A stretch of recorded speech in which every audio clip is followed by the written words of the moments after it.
Never, I repeat, never do these things for a man, because the more you do them, the less he values you.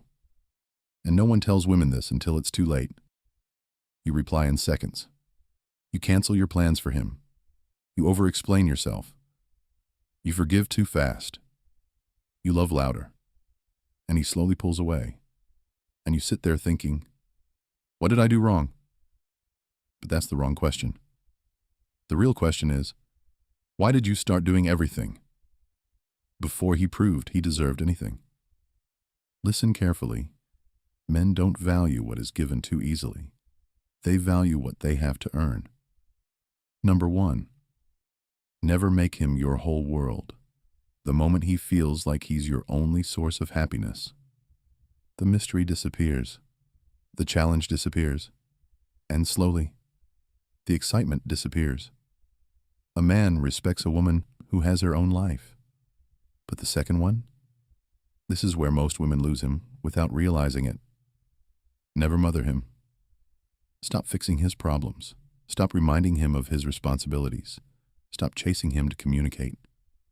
When you act like his mother, he stops seeing you as a woman he desires. And desire, once gone, rarely comes back. You think you're helping. You think you're proving love. But attraction doesn't grow from overgiving. It grows from balance. And the most dangerous one, never beg for reassurance. The moment you start asking, do you still love me? Why are you distant? Did I do something? You hand him the power. And relationships without balance of power don't survive. A high-value woman doesn't chase clarity. She observes. If he's inconsistent, she adjusts.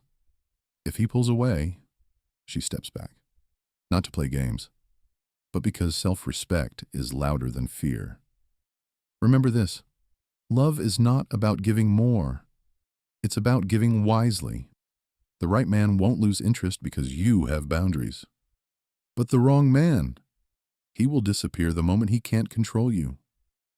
And that's not a loss. That's protection.